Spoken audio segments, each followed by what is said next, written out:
एक और बड़ी खबर आपको बता दें कि भारत के तेवर को देखकर पाकिस्तानी पस्त है।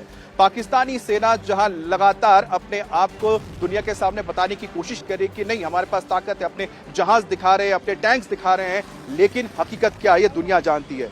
भारत के हमले के डर से पाकिस्तान ने अपने F-16 विमानों को छुपा कर रख दिया है। अब सोचिए कि पाकिस्तान ने अपने F-16 के 70 जो जहाज है उनको सरगोदा से हटाकर दूर बलूचिस्तान ग्वादर के पास जाकर रख दिए हैं। अब बताया यह जा रहा है कि उसका डर क्या है। उसका डर है कि अगर उसके 70 विमान निकल गए उनके हाथ से, तो उसके बाद जो विमान बचेंगे वो किसी काम के नहीं होंगे। ऐसे में उसका पूरा एयर पावर ही खत्म हो जाएगा। पाकिस्तान को डर है कि भारत के पास जो एयर डिफेंस सिस्टम है S-400 जो रशिया से लिया गया था, दुनिया का सबसे घातक एयर डिफेंस सिस्टम माना जाता है, जिसका रेंज 400 किलोमीटर होता है और वो एक साथ एक दो नहीं बल्कि 70 टारगेट को चिन्हित कर सकता है और किसी भी इनकमिंग एयर थ्रेट को वो जमींदोज कर सकता है।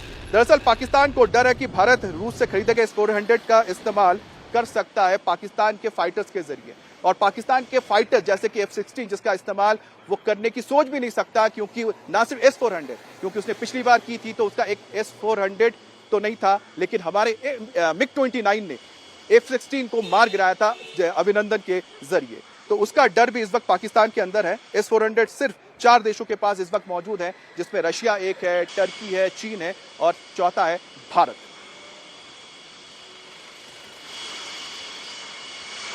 तो दरअसल जैसा कि आप देख रहे हैं कि जो पाकिस्तान है वो डरा हुआ है, न्यूक्लियर अटैक की लगातार धमकियां भी देता जा रहा है।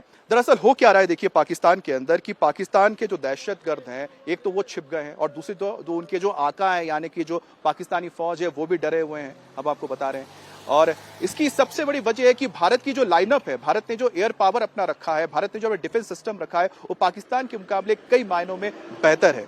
अब इसी कड़ी में 12वीं 19वीं और 23वीं इन्फेंट्री डिवीजन की तैनाती पाकिस्तान ने POK में कर दी है और यहीं पर इस सियालकोट में 8वीं और 15वीं इन्फेंट्री डिवीजन को तैनात किया गया है, क्योंकि ये ना सिर्फ LOC, अब उसको डर है कि इंटरनेशनल बॉर्डर भी भारत क्रॉस कर सकता है और क्रॉस करते हुए सियालकोट के जरिए अगर आता है तो सियालकोट से रावलपिंडी भी बहुत ज्यादा दूर नहीं है। ऐसे में जो उसका मिलिट्री हेडक्वार्टर है वही भारत के हमले के जद में आ जा रहा है।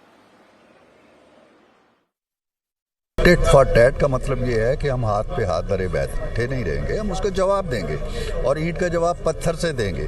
ठीक है, हमारी तरफ से पहल नहीं होगी, हम कोई जंग करने की नहीं जा रहे, लेकिन अगर हम पे जंग मुसल्लत की जाती है तो फिर हम ये नहीं देखते हैं कि हमारे घर में रोटी नहीं है या हमारे घर में पानी नहीं है या हमारे घर में खाना नहीं है और हम बैठ जाएंगे जी कि चले। ऐसा नहीं होगा। भारत पहले भी लड़ चुका है हमसे और उसे पता है अब भी अगर खुदा न खास्ता वो इस तरह की हरकत करता है तो उसके नतायज उसे भुगतना पड़ेंगे।